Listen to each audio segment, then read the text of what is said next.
Bhagwan comes upon his mighty eagle Garuda, the eagle magnificent, the eagle divine, the most powerful one. You know what that eagle is?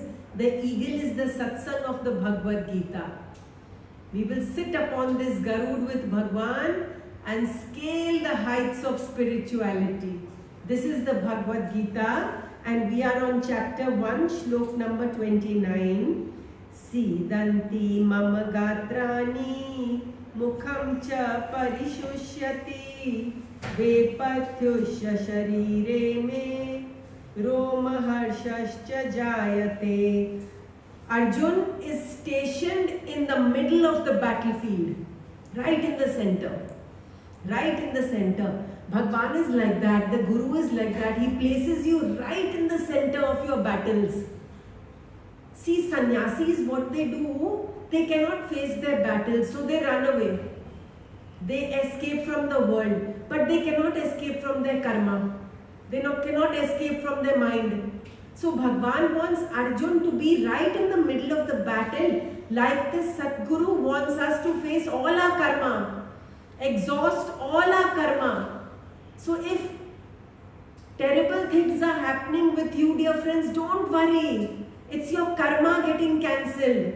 And it is very important because in this birth itself, you want moksha. In this birth itself, you want liberation from birth and death.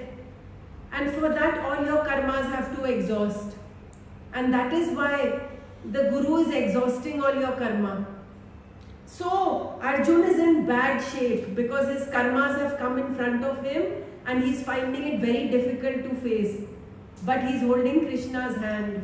And that is the sensible thing that you and I will do, dear friends.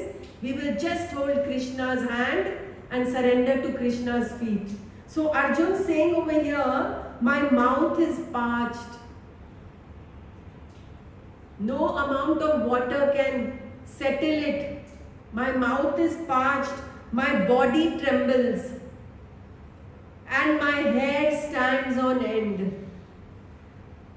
Someone who is entangled in the world,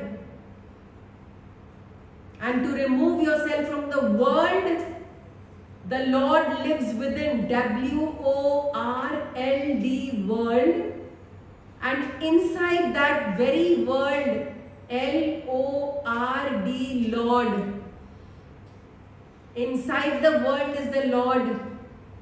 And to attach to the Lord is the sweetest, sweetest feeling on earth. And to attach with the world is the most dismal, dark happening that can happen to an individual. To get engulfed in the world. And this is what has happened to Arjun. For him, the world is so real just now. These are all alive, these will all die, this will happen, that will happen. And we will go to damnation. The world is real to him. And Krishna is going to make sure that the world is unreal and the Lord is real. So Arjun, in terrible state, when you see the world as real, it's not real. Once there was a seer and a doer, both standing in a desert. The seer and the doer. The one who has knowledge and the one who is ignorant. So the knowledgeable one and the ignorant one standing in the hot, dusty desert, thirsty and hungry. And the ignorant one says, look, look, look, there is water. And the knowledgeable one says, no way, there is no water.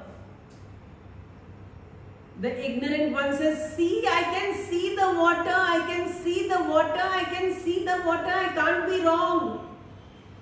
The knowledgeable one says, you couldn't be more wrong. Even I can see the water, but I know that it's not there. It is created by illusion. So the one who wants to quench his thirst in this world of illusion, in this unreal, in this drama of life, he will be like drinking vinegar. When you drink vinegar, you get more and more thirsty. So he tries to satisfy his sense organs in the world and gets more and more thirsty. Never-ending thirst. And the knowledgeable one, the seer, he understands that these things of the world cannot quench my thirst. Only Krishna Amrit can quench my thirst. Only Krishna Amrit. And he is willing to give up everything for one drop of that Amrit, nectar of immortality. O Krishna, my mouth is parched, my body trembles, and my hair stands on end. Such is the sad state, a dismal state of an ignorant being. And then he says, Shlok number 30, Gandivam stransate hastat Tvakcha eva paridahyate na cha shaknomi avastathum bhrimtam eva cha me mana. My Gandhi slips from my hand. He had this very, very special bow and arrow that was given to him by Lord Varun in the jungle. Very, very special bow and arrow called Gandhi. The bow slips from my hand and my skin burns all over. Oh Arjun, the healing balm is right next to you, Arjun. The sandalwood paste is right next to you, Arjun. The healer of the entire universe is right next to you, Arjun. Why do you look outside? Look by your side. The supreme healer, the lovely one, the calm and peace, the love of your life is right next to you, Arjun. But right now you are seeing the world. Right now the illusion is so real for you that my Gandhi slips from my hand and my skin burns all over. My mind is reeling. 1,000 million thoughts. 1,000 million thoughts. And you know, when you take Krishna's Sharan, when you sit in the satsang, your mind becomes quiet. Your mind gets silenced. And that is the sign of a true yogi. Not he who renunciates the world, but the sign of a true yogi is he is living in the world, but his mind is always silent and peaceful. It does not go chatter, chatter, chatter, chatter, chatter, chatter. And when we are in ignorance, when we are in delusion, the mind goes chatter, chatter, chatter, chatter, a million thoughts. But when we surrender, when we sit in the satsang, when we hear the knowledge from an enlightened Satguru, the mind calms down. There are no thoughts. There are no thoughts. And that is the sign of a true knowledgeable person. He is thoughtless. And because he is thoughtless and because he is empty, the Supreme Lord works through him. He becomes an instrument of the divine. That is the only way. People think by studying many, many scriptures, by learning a lot, they will become instruments of the divine. No.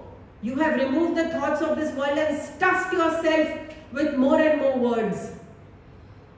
To become an instrument of the Lord, you have to be empty. Like the flute. So that the flute may go on the lips of the divine flute player and play wonderful notes. Mesmerizing notes. Empty, empty, empty, empty. And here we have non-stop thought parade. Non-stop thought parade. But when the Republic Day parade passes by, the president just stands and salutes it. And all the beautiful scenes passing by, passing by, passing by, passing by. And he only stands and salutes. Like this, all the thought parade passing by, you just stand and salute that I am the Supreme Consciousness. But Arjun, right now, my mind is reeling. This is all the play of the mind, this samsara. That is why when the yogi becomes thoughtless, he becomes Krishna himself. And when he is full of thoughts, he keeps manifesting good and bad and ugly, good and bad and ugly, good and bad and ugly. He keeps manifesting those things in his life. All the good thoughts you have, manifest the good. All the negative thoughts you have, manifest the negative. All the ugly thoughts you have, manifest the ugly. And you keep on manifesting scenes and happenings in your life. But when you come to satsang, when you hear the Bhagwad Gita, all the thoughts disappear. Your mind becomes an ocean of calm and peace and stillness. So Arjun says, my mind is reeling and I am hardly able to stand. Collapsing. Such a great warrior collapsing only because of the mind. Can you believe it? He has fought millions of wars, Arjun, single-handed. Single-handed. In fact, when their tenure was finished, he already fought with Bhisham, Pitama and Drona. And he shot arrows at that feet to salute them. And he already won. But right now, delusion. He is unable to stand because of the mind and its attachments.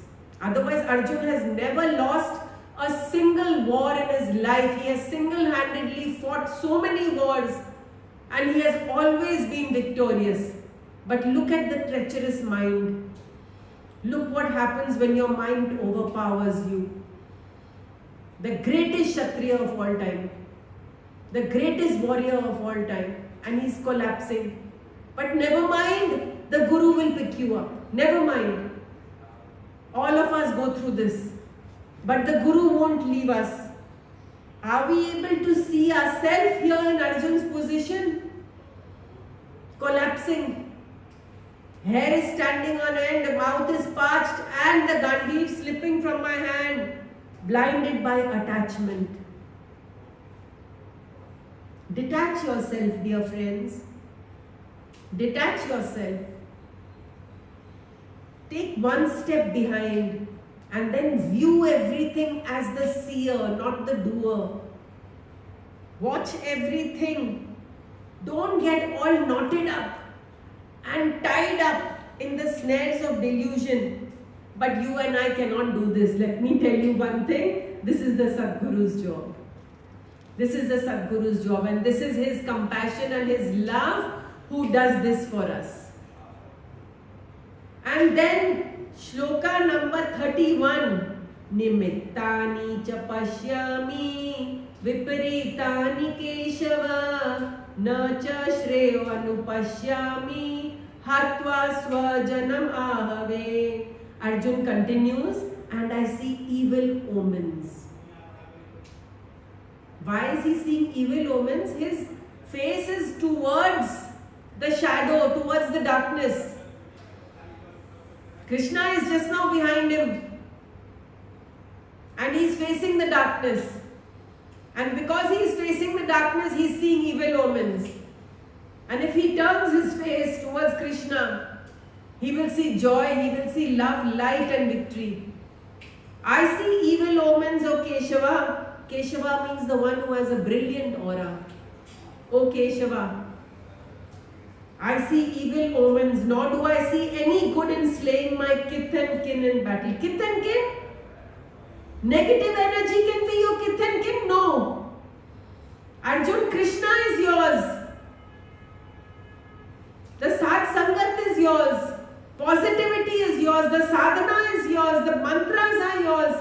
The yajna is yours. These kith and kin are not yours. They are evil. The evil has to be destroyed, has to be removed from the earth so that the goodness prevails, so that everyone is at peace. so that everyone lives in love and light and patience. The evil has to be removed, Arjun. I see no good in slaying my kith and kin. All their lives the Kauravas have been torturing the Pandavas. All the right from the little, when they were very little. And now he suddenly sees his kith and kin.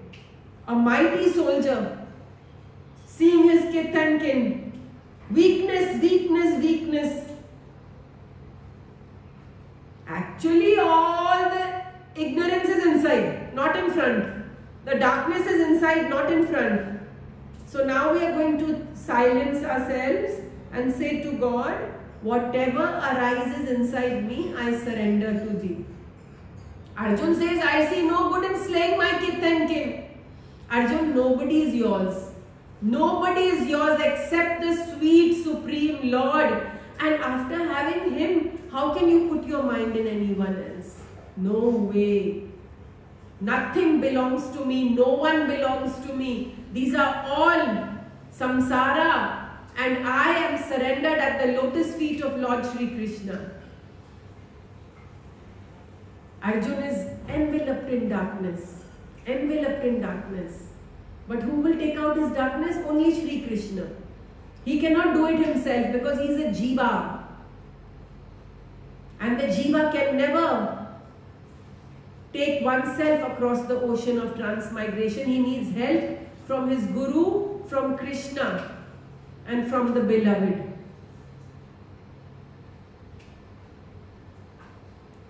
O Keshava, of brilliant aura, I see evil omens. Yes, Arjun, you are facing the evil just now. But soon Krishna will pervade your entire being and you will be filled with positivity, purity and love.